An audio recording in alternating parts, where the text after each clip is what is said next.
శ్రీరామనవమి రోజున అయోధ్యలో అద్భుతం జరిగింది. ఏకంగా ఆ సూర్య భగవానుడే రామ్లాలకు అభిషేకం చేశాడు.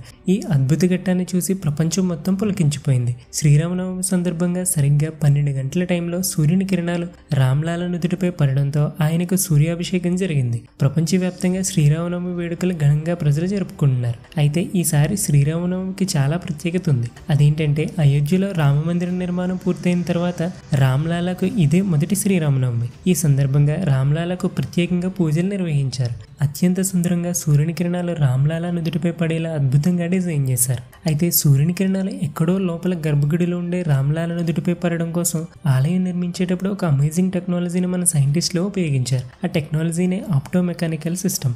ఆధ్యాత్మికత, సైన్స్ టెక్నాలజీని కలిపి ఈ అద్భుత దృశ్యాన్ని కోట్ల మంది జనం చూసేలా చేశారు. ఈ సూర్య తిలకం ఇలా ఈ ఒక్క శ్రీరామనవమికే కాకుండా ప్రతి సంవత్సరం కూడా ఉండేలా డిజైన్ చేశారు. ప్రతి సంవత్సరం శ్రీరామనవమి రోజు మధ్యాహ్నం 12 గంటలకు స్టార్ట్ అయ్యి దాదాపు 6 నిమిషాల పాటు సూర్యుని కిరణాలు గర్భగుడిలోని శ్రీరాముని విగ్రహంపై పడేలా రూపొందించారు. దీనికోసం CSIR ఆధ్వర్యంలో ఉన్న central building research institute CBRI ప్రత్యేక వ్యవస్థను సిద్ధం చేసింది. అందుకోసం Indian institute of astrophysics IIA help తీసుకుంది. దీనికి కావాల్సిన వస్తువులను బెంగళూరులో ఉన్న ఆప్టిక్స్ కంపెనీ తయారు చేసింది. ప్రతి సంవత్సరం కరెక్ట్గా 12 గంటలకి సూర్యకిరణాలు రాముడి విగ్రహంపై పడేలా స్పెషల్గా ఎక్కువ కాలం పాడవకుండా పనిచేసేలా లెన్సెస్ని, మిర్రర్స్, గేర్ బాక్సులు, ఇతర పైప్ని తయారు చేశారు. డైరెక్ట్గా సూర్యకిరణాలు గర్భగుడిలో ఉన్న శ్రీరాముడి విగ్రహంపై పడవు కాబట్టి 3వ అంతస్తు నుంచి గర్భగుడిలో విగ్రహంపై పడేలా వీటిని ఫిక్స్ చేశారు. ప్రతి సంవత్సరం చైత్రమాసం 9వ రోజున వచ్చే శ్రీరామనవమి సందర్భంగా ఈ సూర్యతిలక్ కార్యక్రమం జరుగుతుంది. అయితే ప్రతి సంవత్సరం కూడా సూర్యుని కిరణాలు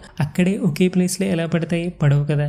వాతావరణంలో మార్పులు వస్తుంటాయి, గ్రహాలు తిరగడం, టైమింగ్స్ చేంజ్ అవ్వడం, ఇలా ఇవన్నీ జరుగుతూ ఉంటాయి.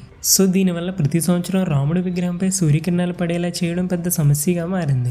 అప్పుడే సైంటిస్టులకి ఒక అద్భుతమైన ఆలోచన వచ్చింది. గడియారంలో ముళ్ళు తిరగడానికి ఉంటుంది కదా గేర్ టీత్, ఆ మెకానిజంని ఇక్కడ ఉపయోగించారు. సూర్యుని కాంతిని గ్రహించే అద్దం ఒకటి ఉంటుంది. దాని పక్కనే ఈ గేర్ టీత్ మెకానిజం ఉండే పరికరాన్ని ఉంచారు. ఇది సూర్యకాంతిని గ్రహించే అద్దాన్ని 365 రోజులు కూడా మెల్లమెల్లగా కదుపుతూ ఉంటుంది. సో మళ్ళీ శ్రీరామనవమి రోజు సూర్యుని కిరణాలు ఎక్కడ పడతాయో అక్కడికి సూర్యకాంతిని గ్రహించే అద్దాన్ని తీసుకొస్తుంది. ఇదిలా ఉంటే ప్రతి సంవత్సరం శ్రీరామనవమి వచ్చే టైమ్స్ని సెకండ్స్తో సహా లెక్కలు వేశారు. ఈ లెక్కలను ఉపయోగించి సూర్యుని కిరణాలు పడడానికి లెన్స్, మిర్రర్ సిస్టమ్ని తయారు చేశారు. సూర్యచంద్ర రాశుల తిథులు 19 ఏళ్లకు ఒకసారి కలుస్తాయి. అంటే సపోజ్ ఈ ఇయర్ ఒక డేట్లో శ్రీరామనవమి వచ్చింది, నెక్స్ట్ ఇయర్ ఇంకొక డేట్లో వస్తుంది. అలా మారుతూ వస్తున్నా కూడా ప్రతి 19 సంవత్సరాలకు ఒకసారి శ్రీరామనవమి డేట్స్ మళ్ళీ రిపీట్ అవుతాయి. దీని ఆధారంగా చేసుకుని ఈ సూర్య తిలక్ సిస్టంలో 19 గేర్ బాక్స్లు ఉపయోగించారు. సో చాంద్రమాన తిథికి అనుగుణంగా ప్రతి సంవత్సరం సూర్యకిరణాలు సరిగ్గా రాముడి విగ్రహం నుదుటిపై పడతాయి. ఈ సూర్య తిలకం కోసం ఏర్పాటు చేసిన సిస్టంలో ఎలాంటి ఐరన్, బ్యాటరీలు, విద్యుత్ వాడలేదని CBRI చెప్పింది. సూర్యుని కిరణాలు రాముడి విగ్రహంపై ఎలా పడతాయో ఈ డయాగ్రామ్ లో క్లియర్ గా తెలుసుకోవచ్చు. ఇక్కడ 4 lenses L1, L2, L3, L4 and 4 mirrors M1, M2, M3, M4 తీసుకున్నారు. వీటన్నిటిని ఒక పర్టికులర్ యాంగిల్లో ఉంచి సిరీస్ లో ఫిక్స్ చేసుకున్నారు. సూర్యకిరణాలు ప్రతి సంవత్సరం శ్రీరామనవమి రోజు దాదాపు 12 గంటల టైంలో ఇక్కడ రిఫ్లెక్టర్ పైన పడతాయి. తర్వాత సూర్యకిరణాలు సిరీస్ లో అమర్చిన లెన్సెస్, మిర్రర్స్ మరియు ఇతర పైపు ద్వారా ప్రయాణించి లాస్ట్ కి రాముడి నుదుటిపై పడతాయి. రాముడి విగ్రహంపై కనిపించిన తిలకం 58 మిల్లీమీటర్ల పరిమాణంలో ఉంటుంది.